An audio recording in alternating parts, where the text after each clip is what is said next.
It can be tough if your whole life you felt like you always had to scrimp and save and live super lean, to realize there are actually lots of opportunities with that money.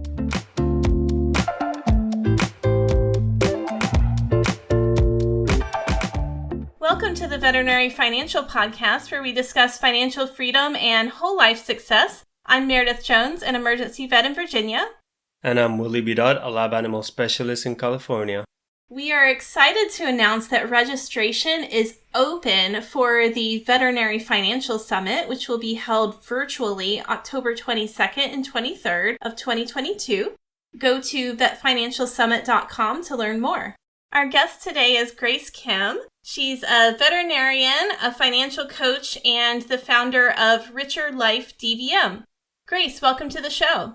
Hello. It is a pleasure to be here. Okay, Grace. So you do some financial coaching, and one of the main questions is, where does the journey start when somebody wants to get their finances on track?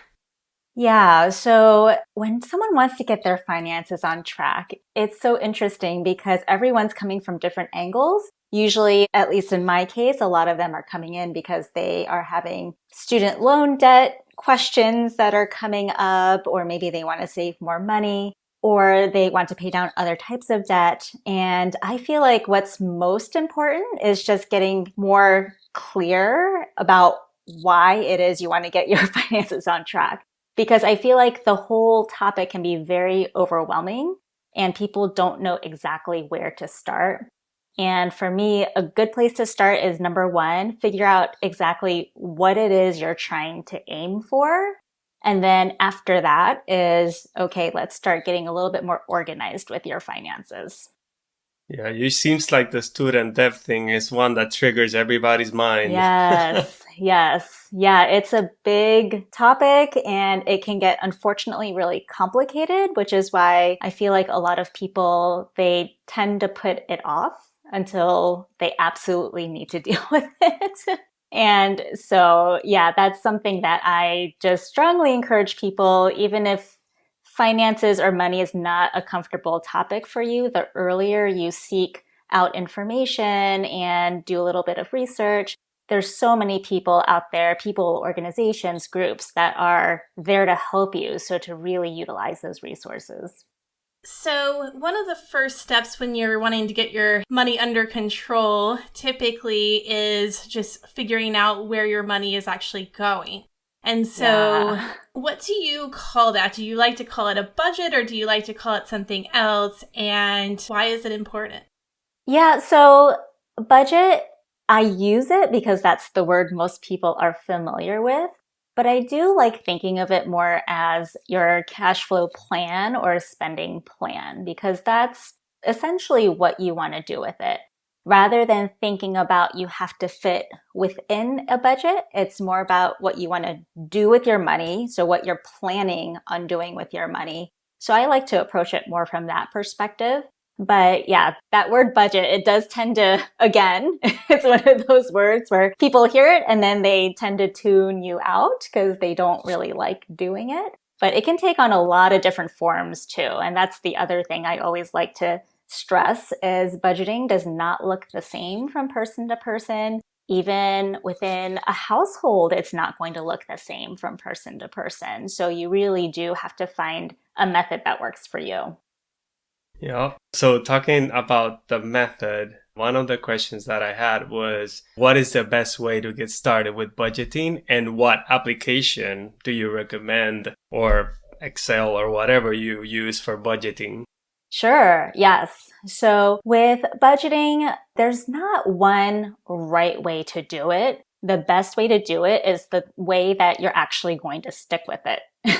So, you can have someone create the perfect budget, but if you're not going to check in with it at all or do anything with that, then it's pretty much useless.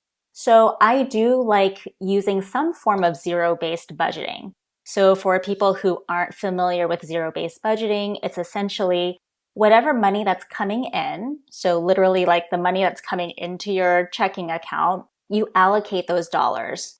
So the dollars can go towards bills, it can go towards debt payoff, it can go towards savings. So there's several big buckets that money can go to, and it's really just figuring out where you want to put that money. Because what happens for most people is if you're making relatively good income, then what tends to happen is that the money just sort of builds in your checking account and it just sits there. And people don't know exactly what to do with it. So it's not really working for you. The money's not doing its job and doing all the things it can do for you. And then in other cases, also, if you're more paycheck to paycheck, or maybe even you're spending a little bit more than what you're bringing in, again, that zero-based budgeting concept is so important because you have to understand you have a set amount of money that you can allocate. And when people get into problems with spending more than what they're making, it's because they don't have a good grasp of actually how much money they have. So I really like using that concept of zero-based budgeting. And the app that's really good for that is called YNAB, or You Need a Budget. So that's YNAB.com. There are other ones out there, but that's the one that is pretty popular amongst those who would like a budgeting app. Yeah, I wish we had a referral link for that. Oh, I know, right? But it's a great app. I actually use Mint for my personal, but for my business, I use YNAB. Yes. I guess personally, I don't care about my budget, but for my business, I care more. So YNAB is my go-to.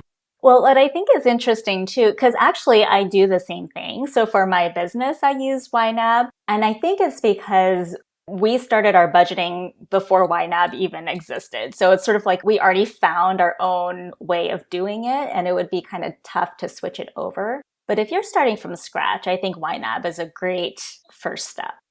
Certainly another plug for YNAB. I also love it. And so in the interest of not letting your money just pile up or not coming up short, one way to do that is to automate your finances. And so what are your best tips for doing that? Yes, automation is so wonderful. I highly recommend it.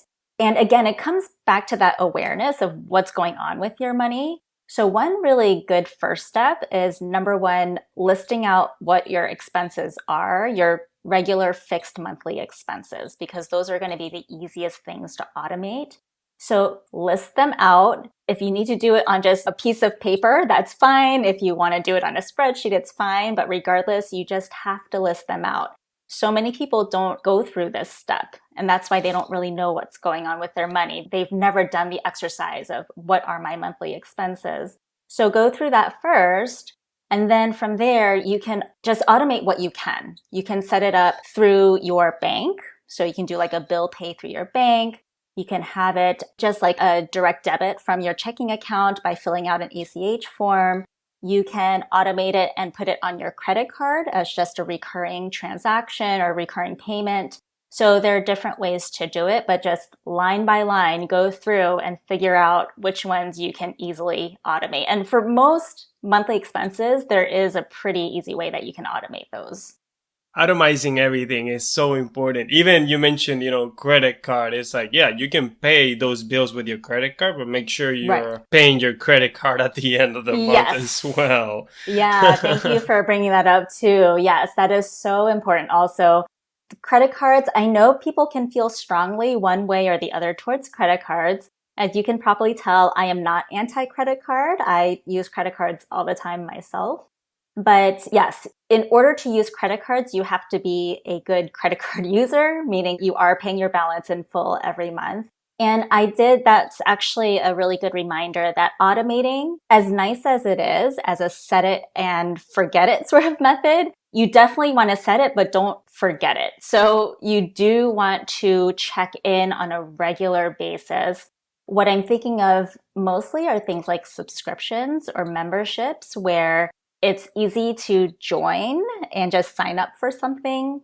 And then time goes on and maybe you don't use it, but it still just keeps coming out of your checking account or it keeps going onto your credit card. So making sure that you keep on top of those types of expenses as well. Yeah, I think that's happened to everybody at some point. Everyone. Yeah, whether it's a gym membership that you're not using anymore or whether it's one of those subscription boxes, seems to be a really common thing that's happened to everybody.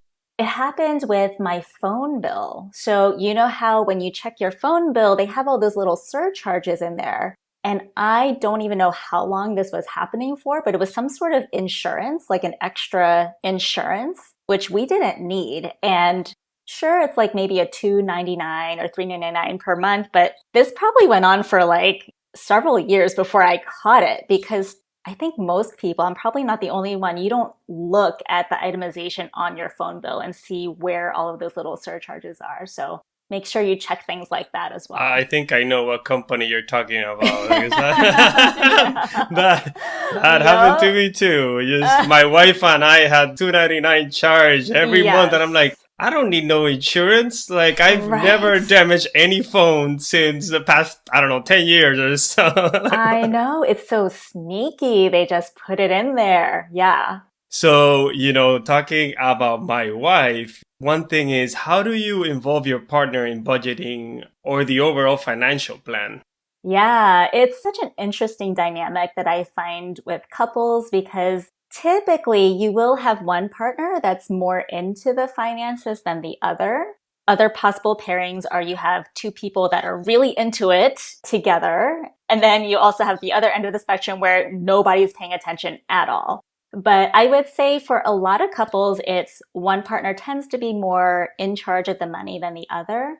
I would say regardless of where you fall in there, just to make sure you keep that open line of communication. You just have to be on the same financial page, because there's so many areas with money, especially where you can have disagreements, where you have different things that you prioritize that you think should be spent on, right? And so you have to make sure that you're both on the same page and you understand, this isn't because, you're trying to make my life harder that you're spending money in this way, but making sure that, okay, for our joint expenses, this is what is agreed upon. For any separate expenses, this is how we're going to deal with it, whether we have separate spending accounts or we just check in with one another when we do spend. But having that underlying, you have to keep that open line of communication. Otherwise, things can go south very quickly. So, I want to unpack that a little bit, because like you mentioned, usually there's one partner that is really focuses on finances, or like, man, we're spending a lot of money. We need to figure out our budget situation. Mm-hmm. When people reach out to you for a financial coaching session, does it usually involve that person first having a consult with you and asking you like, hey, how do I involve my partner? Interestingly, I haven't had too many. They tend to be pretty much on the same page, which I find interesting, because obviously we know that one of the main reasons couples fight is because of money. But for whatever reason, the people that I speak to, they tend to be pretty much on the same page. But even just from my own personal experience, I know how hard it can be at times to agree on certain things. And the other thing to remember is, even if the other person, let's say you're the person who's really into it and your partner not so much, is going back to finding that common middle ground. Where can we meet together? And let's just start with that step first. We don't have to agree on everything. Let's just start with that little step first. And also to make sure, just in case something were to happen, that you have some sort of document or something that can walk your partner through like all of the different money tasks that you do typically do. Because that would just be really hard on your partner if all of a sudden you were not in the picture for whatever reason, you're in the hospital or whatnot, and things still need to run without you being there to take care of all the money management tasks. So making sure they know where to find that information so that the bills can still get paid and all of that can still run pretty smoothly. I really love that, because, it popped up in my head some books that I have read about meeting with your spouse on a frequent basis, maybe once a month, and go over like, for my wife and me, it's like, this is our net worth. This is what's happening. Yeah, definitely, just touching in on a regular basis. And honestly, for the other person, they may not really be into that, which is fine, So that's a matter of, okay, what can we just keep talking about that's going to keep the interest of both people? They don't have to know every single thing. But I think it does also rub off on the other partner. If you happen to be the one that's more interested in the money, that they see your excitement, they see some sort of goal that you want to reach, and especially if it's a shared goal. And it does tend to rub off on the other partner a little bit as well. So it is nice to keep some sort of regular date night or money meeting where you can both connect. Agreed. Yeah, good advice. And so do you advocate for everyone to always maintain a monthly budget, or does it depend on their situation?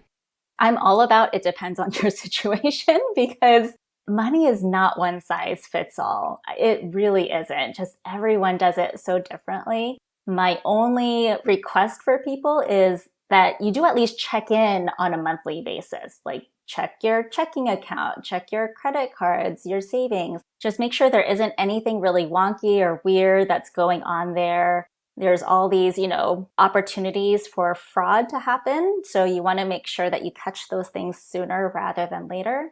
And I do like at least once a month. I mean, personally for me, I try to shoot for like the first of the month where I just go in and make sure there's nothing odd looking in the bank accounts and everything's still running pretty smoothly. So let's talk more about your journey. And so how did you become more focused on finances, and what led you to become a financial coach? Yeah, so it kind of started, I guess, when I graduated with six-figure student debt, back when it was really not as common as it is now. But to be honest, even with that six-figure debt, it was on the low range. It was just under 120 at the time. And the interest rates were lower. And I wish they would lower the interest rates for today's graduates. I don't know why they haven't done that, but they were much lower back then. So it was actually conceivable for me to go ahead and stretch that out to, in my case, it was a 30-year repayment plan. And so it was doable. It was about a little over $500 a month that I had to pay into my student loans. And this was on a salary of $65,000 at the time. And so that was okay until I got married, and then my husband also had student loan debt, and then we bought a house together, and then our kids came along. We got 3 kids, and then money started feeling really tight, and I was just very confused about what was going on. I didn't know how to make that transition from, okay, it's just me and I just have to worry about my finances, to it felt like very quickly it was like, oh, now we're managing household finances. And then also at the time when we started having kids was when I stayed home full time. So my husband was the only breadwinner of the family, the sole breadwinner. And so I did have to switch into this money management role, which was very new to me. I didn't understand the whole cash flow or like what it meant to have some sort of spending plan. So that was when I started really getting into it more and just doing more research. And then in a really strange way, I just got very excited about the topic. And that's what jump-started it for me. And then coincidentally at the same time was when the Merck Veterinary Wellbeing Study came out. And if any of you are familiar with that particular study, there are lots of stats in there about how there's a lot of angst and stress and overwhelm around finances specifically for the younger generation. So I decided, well, I'm really excited about this topic. I feel like I have a lot to share and I would love to help my colleagues in this space. So I first started blogging about it, and then I went ahead and got my AFC, the Accredited Financial Counselor designation. And that's how I find myself in this space now. Yeah, clearly the double student debt household triggers something because that's exactly how I got into it. It's just like, okay, me and my wife have 6 figures of student loans. Like, how are we going to tackle this stuff? Right, right. Yep. The whole equation changes, right? Yeah. Talking about the Merck study, you're a financial coach for Mentor Vet, which is an amazing mentorship program. I had a mentor for the spring semester, I guess. I'm hoping I get another one for the fall semester. What are the top 3 money concerns you hear from new grads? Yeah, it's pretty much across the board for most of them. It's the student loans that we talked about earlier. They have questions about that. A lot of them have questions about how to save more money, how they can be more effective savers. And then the budgeting piece, just figuring out where's their money going, what to do with it. It's a lot of just financial decision making. What do I do with this? What's my next step? So how do you walk them through being more effective savers? Because that's a question that I've heard and I don't have a concise answer. So how do you answer that? Yeah, so I like using this analogy of the cookie jar. So you can imagine if you put your hand into a cookie jar where you can't see what's inside and you pull out a random cookie. It could be like a chocolate chip cookie. It could be like a peanut butter cookie or whatever your favorite flavor is. And I happen to have a sweet tooth, so I like using this analogy. But you're just choosing like a random cookie from the cookie jar. So then if you happen to run out of your favorite flavor, you don't really know because you didn't really organize your cookies in any sort of way.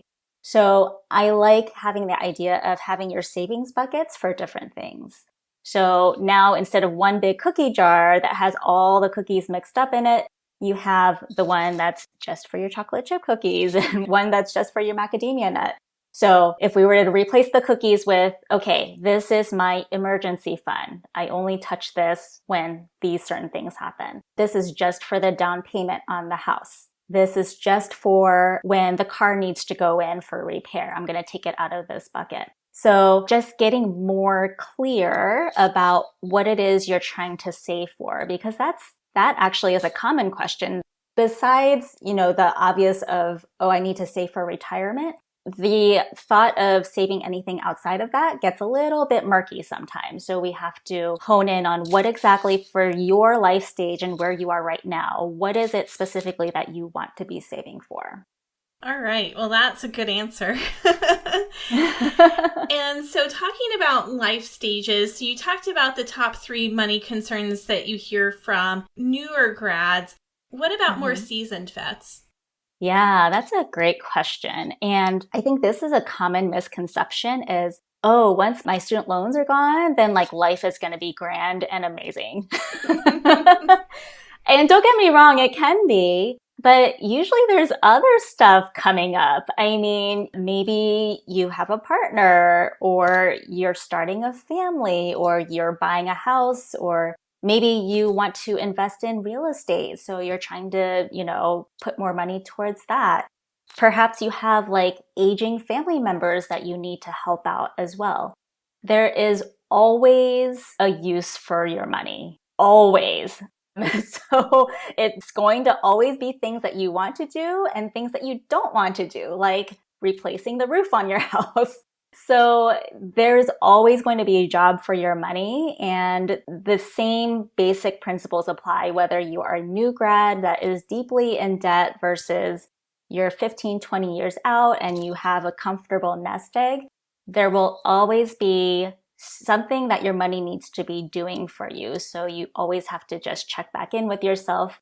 Where are we right now? What are some short-term goals, long-term goals? Do we need to pivot or tweak this in any way? Yeah, certainly there is a theme here. With your budget, set some goals. The budget not only means your expenses, it also means, hey, where am I going to save some money? Exactly. Because I definitely have seen some recent grads with quite a bit of cash in their bank, like, with a good emergency fund. But then they're like, what else? Like, I haven't saved a penny for my retirement. Like, well, you already have a decent emergency fund. So forget about putting money into your savings account. Start allocating it to investing, real estate, whatever.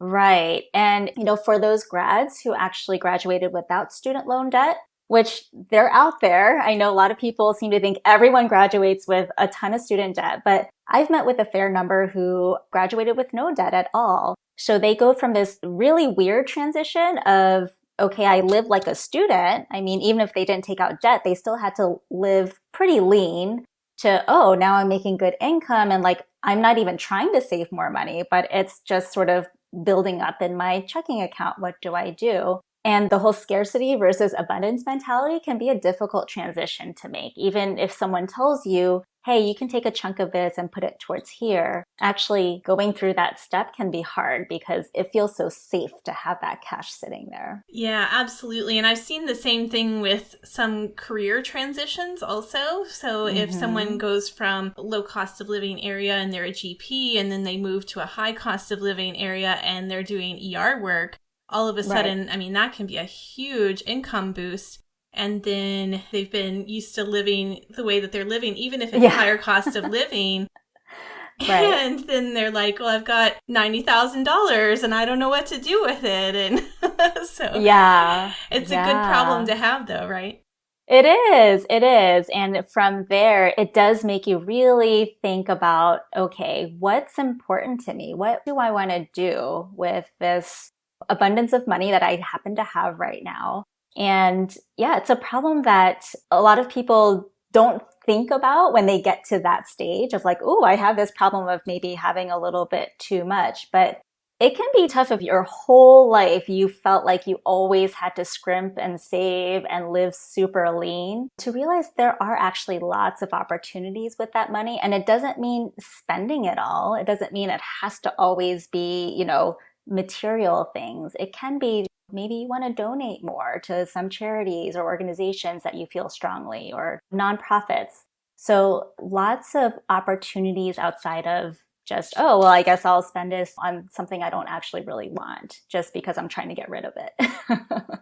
Yeah, exactly. And then on the other side of that is the lifestyle creep that we hear about. Yes, that that definitely happens too. Yes.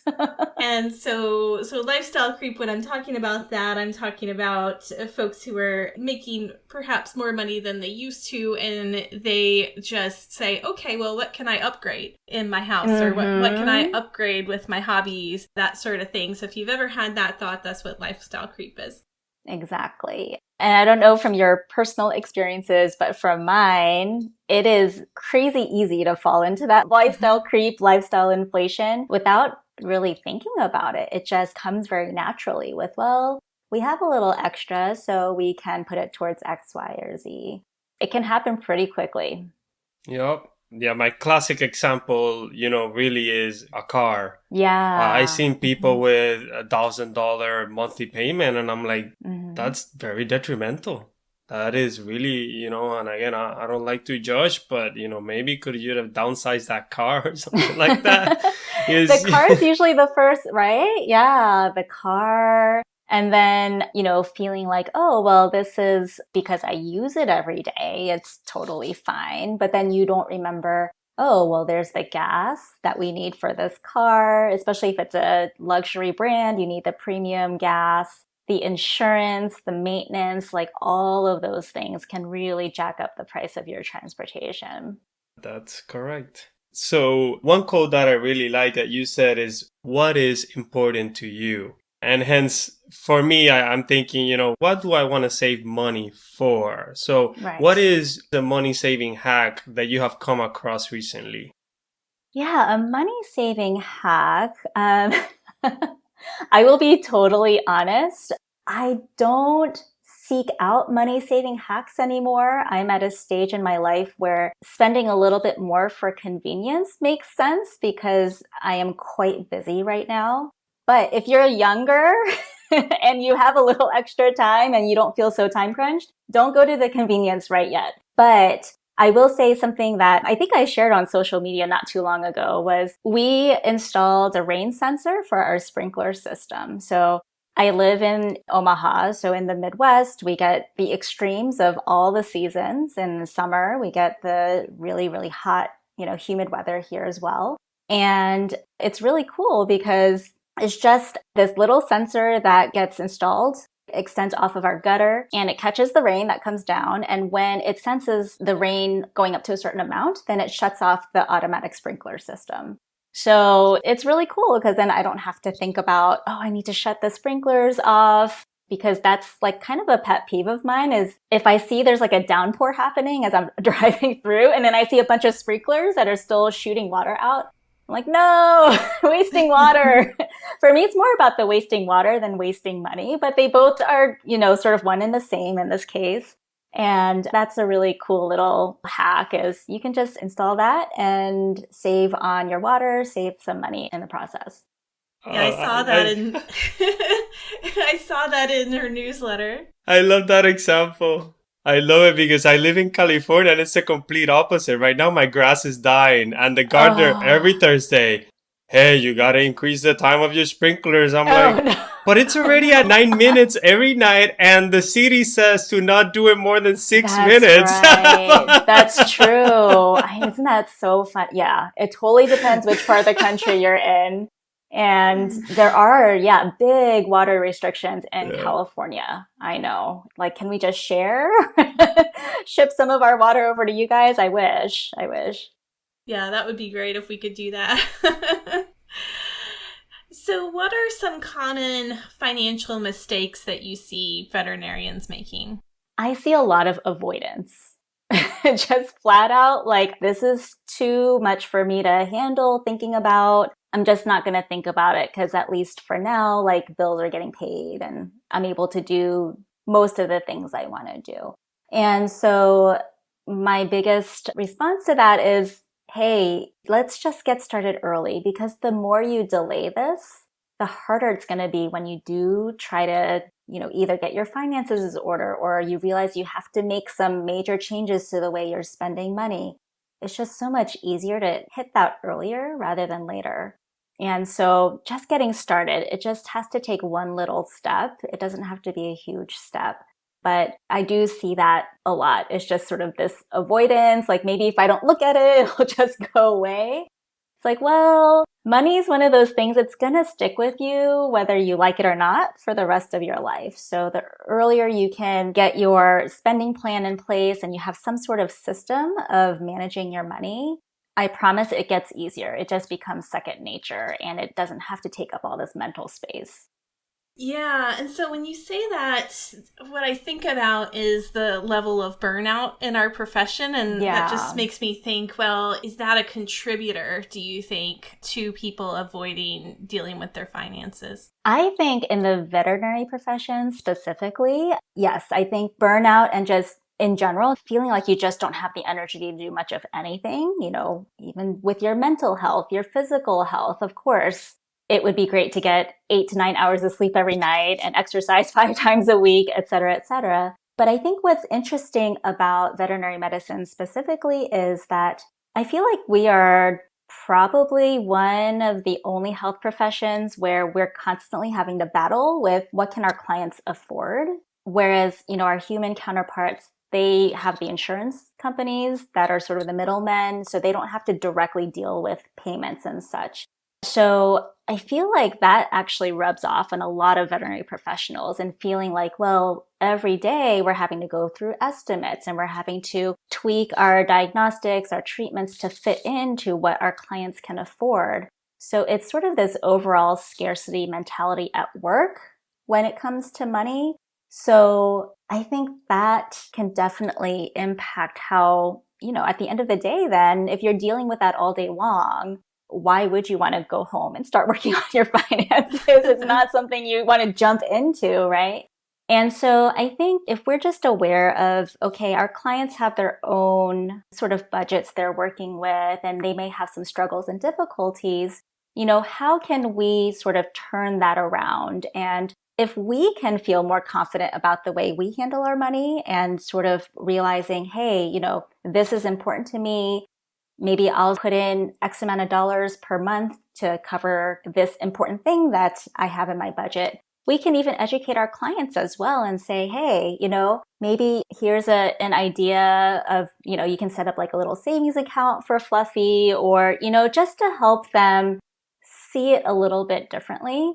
I know some veterinary hospitals have these types of wellness plans where, you are paying like a monthly fee for certain services. So just getting it to a place where, hey, maybe we are stressed out about money in the workplace, but if we work on ourselves and we can feel more confident about money ourselves, then maybe we can serve our clients better with that mentality of like, money doesn't always have to be hard. It doesn't always have to cause this much stress.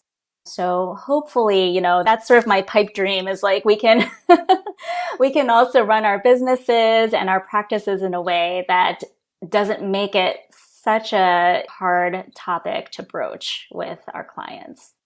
Yeah, that's really good insight. And I hear, of course, people talk about pet insurance all the time and encouraging clients to get that. And I think, of course, that is a great avenue for clients to have that option and not have to think about money as much when they're making decisions about their pets. But they could also have a little emergency fund set aside for Fluffy. And so that could work similarly, and it may just depend on how you want to either allocate those funds or how you, in some cases, how far you might go with specialist care and that sort of thing. So I like that idea too. Yeah, I go through that with all of my consults too. I'm like, I know you're a veterinarian, but let's talk about if you have pets. What if you were the client and all of a sudden you had this unexpected large expense with your own pet? You know, you want to be able to make that decision without feeling that stress and feeling like you didn't do enough to take care of your pet. So yeah, it is one of those fields where we're trying our best and we want to do the best for our patients. And hopefully once we turn it around and we try to take care of our own financial health, it can really improve the health of the whole profession. Yeah, I haven't heard the word avoidance in a while. And, it sparks something because it's usually, oh, I don't have time, or I just can't, or, they even will book a consult with you. And this has happened to me where I give him like, this is what I would do if I'm in your situation. A month later, they have not started anything. Right. But that said, resources. So we talk about YNAB, but we really haven't said, what resources do you recommend? Because people digest information differently. So any podcast, book, blog that you would recommend? Yeah, I haven't updated it in a while. So this is a good reminder to update it. On my website, I have resources that have exactly what you said. They, books and podcasts and other resources that veterinarians can go to. Once you get these little nuggets of financial wisdom, it's really actually fun to go through all these resources and really get that foundation down. It only has to take like one resource, honestly, before someone starts really diving deeper and going sort of down that rabbit hole. So I do highly recommend whatever your learning style is, whether it is through audio or visual, to really take advantage of the resources that are out there because there are so many of them, so many free resources as well. Yes, there are many. Yeah, including this one. I started with one podcast and now I have like 20 that I need to listen on a weekly basis. And it's just, I love the information. And then those podcasts recommended books. I rarely read books before, and now I'm trying to read one a month. That's crazy. It is. It does have this really cool snowball effect. Yeah. So not saying everyone is going to go through that, but just picking one book to start with. And luckily, I feel like they are making the content out there more user-friendly, more relatable to people. So you will find something that's going to suit you out there. Yeah, that is true. So you mentioned your website. What's the best way for our colleagues to get in touch with you? Yeah, I'm kind of old-fashioned. Just email is fine. I don't spend a ton of time on social media, but you can definitely reach me across all avenues. So grace@richerlifedvm.com is my email. My website is richerlifedvm.com, and across social media platforms @richerlifedvm. So you can reach me across all of those avenues. And so now we've come to our last question. Grace, what is your best advice for our listeners? Oh my gosh. The best advice is just getting started, honestly. Just start with one thing. I'll tell you what I started with was when I started feeling overwhelmed. It was not even Excel because I didn't know how to use Excel at the time. It was just pulling up a Microsoft Word document, and I started just typing in all of our monthly expenses. And so that was really my step number one. And that was very illuminating because I never added up those numbers to see what our monthly expenses were. So that is a really just easy first step for anyone. If you don't know where to start and you've never done that exercise, just add up those numbers, see what that looks like can compare that to what you're bringing in every month, and you can go from there. All right, that's excellent advice.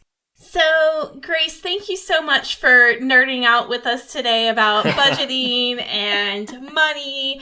And yeah, we really appreciate your time and your insights today. Yeah, well, thank you. I don't get a chance to do this very often, so nerding out about budgeting. But yeah, it's always such a pleasure. And I'm just really grateful that you have this podcast for our colleagues, that you have the Facebook group. So it's just wonderful. I think it's a great place for everyone to connect. Thank you so much, Grace. We greatly appreciate it. If you liked today's episode, click the follow or subscribe button. And don't forget to check out vetfinancialsummit.com/summit to learn more about the virtual Vet Financial Summit coming up in October. Until next time, take care and continue your path to financial success.